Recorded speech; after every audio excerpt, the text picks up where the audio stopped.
خطبہ جمعہ مسجد نبوی بتاریخ 20 شعبان 1442 ہجری مطابق 2 اپریل 2021 عیسوی۔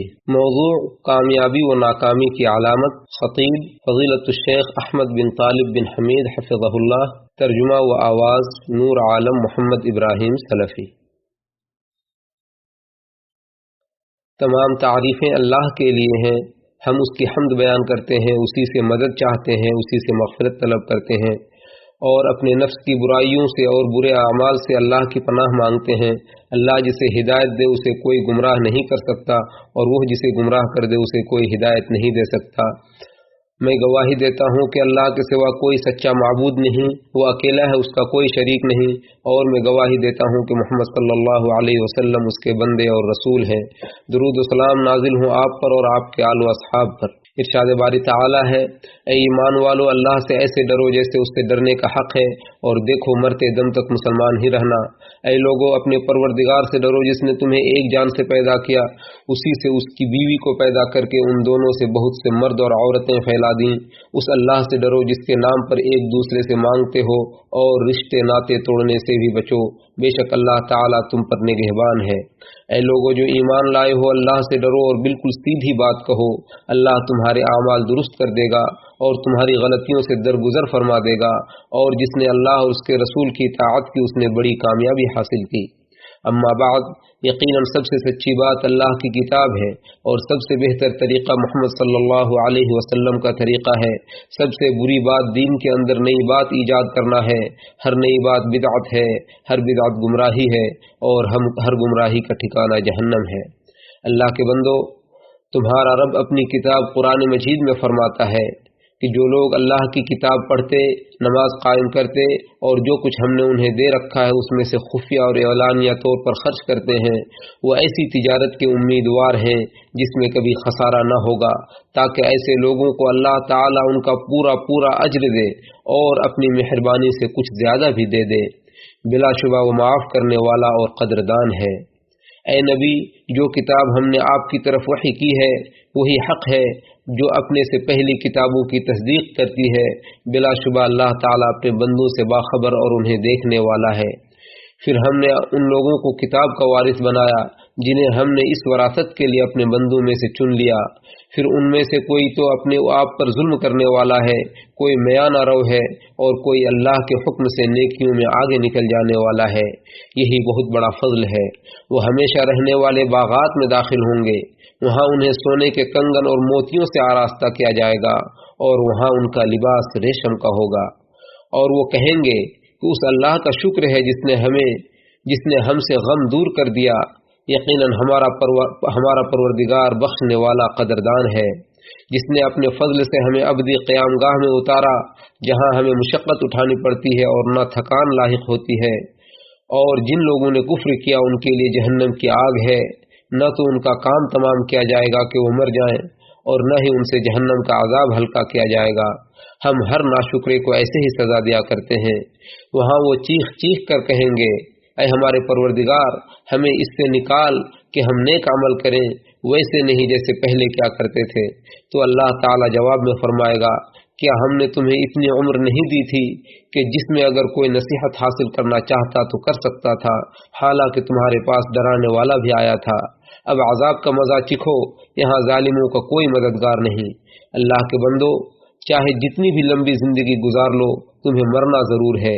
جس سے چاہو محبت کرو، ایک دن اسے چھوڑ کر ضرور جانا ہے، اور جو چاہو کرو، لیکن ایک دن تمہیں اس کا بدلہ ضرور دیا جائے گا۔ اس لیے عمر کو ضائع کرنے والے علم و عمل سے دور رہو۔ اور تم کیسے غیر اللہ کی طرف متوجہ ہوتے ہو حالانکہ تم اللہ تعالیٰ کے احسانات سے گھرے ہوئے ہو؟ جان لو کہ عمل کے بغیر علم ایک جنون ہے، اور علم کے بغیر عمل کا صدور ممکن نہیں۔ اور ایسا علم جو تمہیں آج اللہ کی نافرمانی سے باز نہ رکھ سکے اور اللہ کی اطاعت پر نہ ابھار سکے، کل قیامت کے دن تمہیں جہنم سے بھی نجات نہیں دلا سکتا۔ اس لیے روح کو پروان چڑھاؤ، نفس کو شکست دو، کیونکہ جسم کو موت کے حوالے ہونا ہے، اور یہ جسم یا تو چڑیوں کا پنجرا ہے یا پھر چوپایوں کا استبل۔ اگر تم بلندیوں کی جانب اڑنے والے پرندے ہو تو اڑتے ہوئے اپنے رب کے پاس چلے جاؤ گے اور جنت کی بلند و بالا عمارتوں میں بیٹھو گے، جیسا کہ ارشاد باری تعالی ہے، اے اطمینان پانے والی روح، اپنے پروردگار کی طرف لوٹ چل، تو اس سے راضی، وہ تجھ سے راضی، تو میرے نیک بندوں میں شامل ہو جا اور میری جنت میں داخل ہو جا۔ لیکن اگر تم چوپائی کی طرح ہو تو پھر اس بات سے بے خوف نہ رہنا کہ تم اپنے گھر کے گوشے سے اٹھا کر جہنم کے گڑھے میں دھکیل دیے جاؤ گے۔ ارشاد باری تعالی ہے، بہت سے ایسے جن اور انسان ہیں جنہیں ہم نے جہنم کے لیے ہی پیدا کیا ہے، ان کے دل تو ہیں مگر ان سے حق کو سمجھتے نہیں، آنکھیں تو ہیں لیکن ان سے دیکھتے نہیں، اور کان تو ہیں لیکن ان سے سنتے نہیں۔ ایسے لوگ چوپایوں کی طرح ہیں، بلکہ ان سے بھی گئے گزرے ہیں، اور یہی لوگ غفلت میں پڑے ہوئے ہیں۔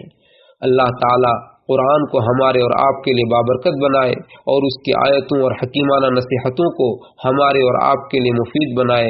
میں اپنی بات کو یہیں سے ختم کرتا ہوں اور اپنے لیے اور تمام لوگوں کے لیے اللہ تعالیٰ سے مغفرت طلب کرتا ہوں۔ آپ بھی اس سے مغفرت طلب کریں، یقیناً وہ بہت زیادہ بخشنے والا اور رحم کرنے والا ہے۔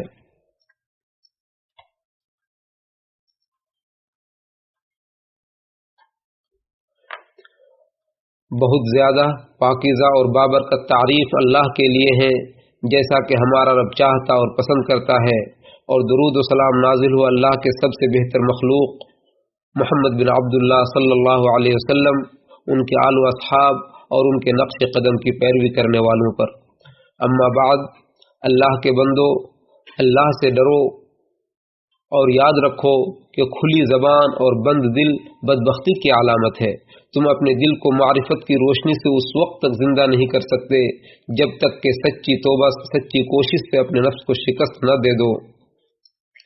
دنیا کے لیے اسی قدر محنت کرو جتنا تمہیں یہاں رہنا ہے، اور آخرت کے لیے بھی اتنی ہی محنت کرو جتنا تمہیں وہاں رہنا ہے۔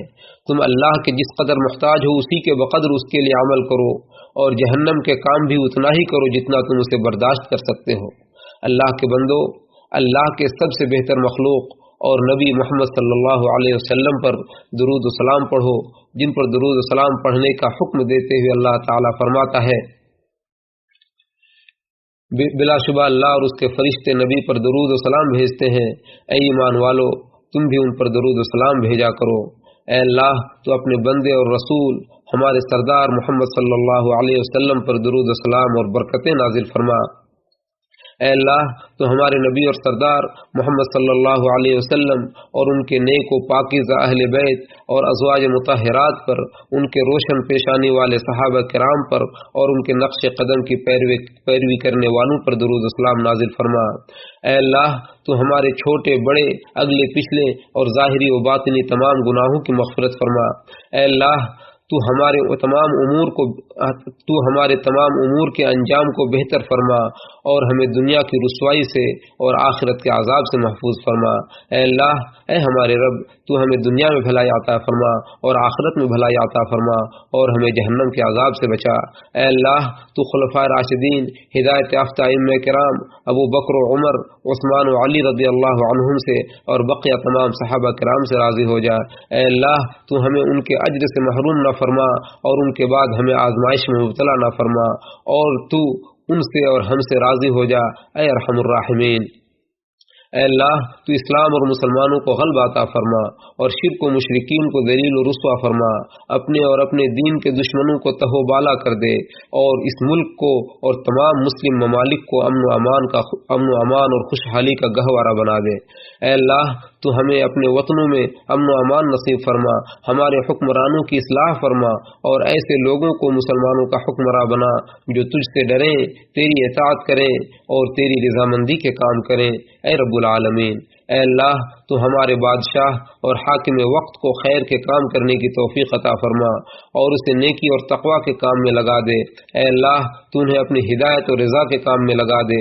اے اللہ، تو انہیں نیک، صالح اور خیر خواہی کرنے والے معاون و مددگار نصیب فرما جو انہیں بھلائی اور خیر کے کاموں کی رہنمائی کریں۔ اے اللہ، تو ان کے ولی عہد اور ان کے بھائیوں اور دوستوں کو خیر کے کام کرنے کی توفیق عطا فرما۔ اے اللہ، اے ہمارے پروردگار، ہمارے گناہوں کو بخش دے اور ہم سے ہمارے کام میں جو زیادتی ہوئی ہے اسے معاف فرما، اور ہمیں ثابت قدم رکھ اور کافر قوم پر ہماری مدد فرما۔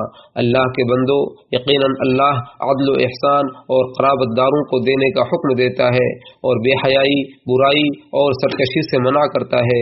وہ تمہیں نصیحت کرتا ہے تاکہ تم نصیحت حاصل کرو، لہذا تم عظیم اللہ کو یاد کرو، وہ بھی تمہیں یاد کرے گا۔